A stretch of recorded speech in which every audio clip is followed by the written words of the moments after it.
Hi, I'm Kelly from Kelly Brew Mind Coach. Today I'm going to talk a little bit about personal development. And for some, it might really bring up kind of a ugh feeling, because we're all supposed to be working on ourselves, getting ourselves, in a place where we're doing better. And sometimes that can really feel like a lot of pressure and a little bit like, really? Is this more of that blah, blah, blah, being your best self and all of that? But really, personal development is just about understanding where you are today and where there's room for growth.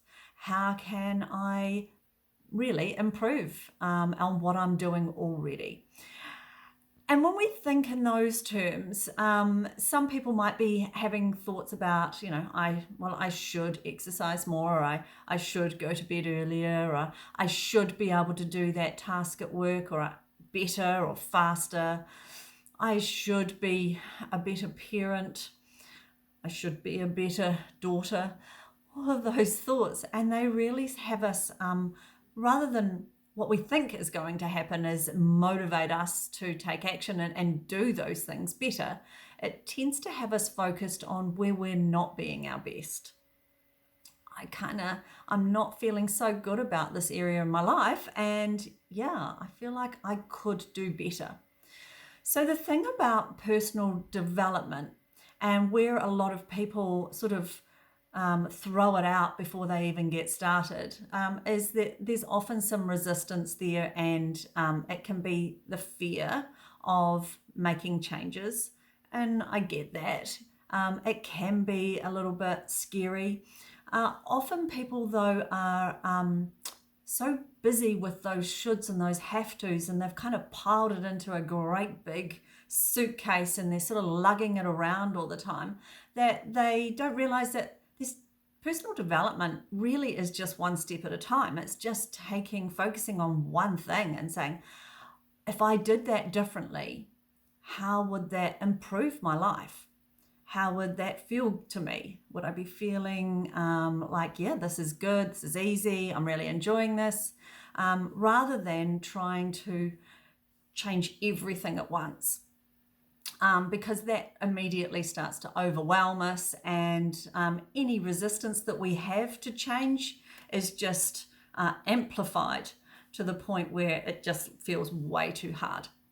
So that's what happens in coaching, is we just identify one area, and if there's just one area, that's awesome, but there might be some other areas that once you realize that you have that power to make that change and in a way that feels good, there's some other areas you kind of go, actually I can apply this to that part of my life too.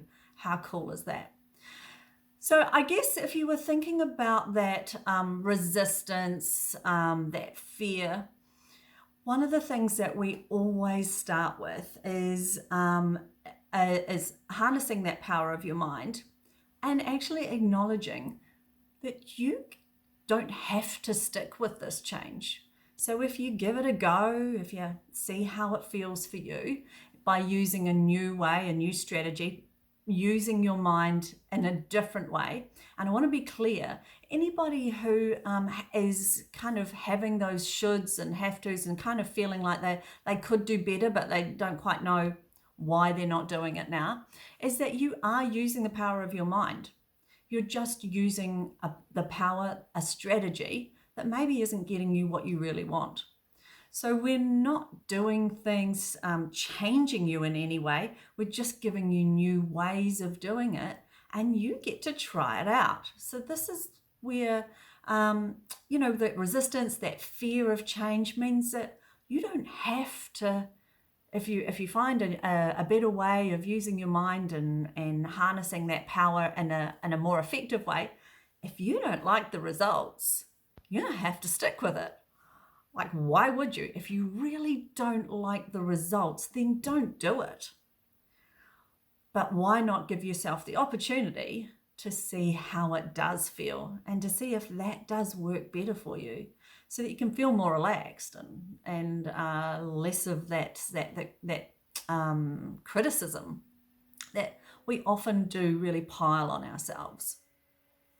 So I guess if you were thinking about it in terms of where you are now and that idea, perhaps if you've had, I should work on myself in a way, I should do some personal development that has me kind of feeling like I am doing my best. One of the things you might be wanting to just test out today is what if your life was a story?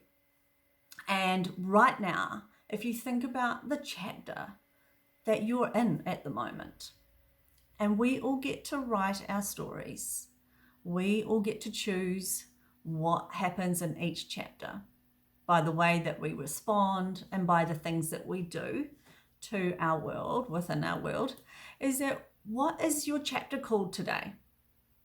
Is it called, I've got this and I'm getting everything that I want in life?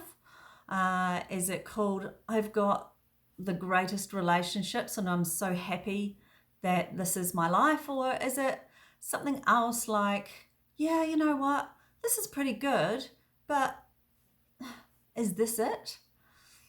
Or maybe it's, I just don't know why all these things keep happening to me.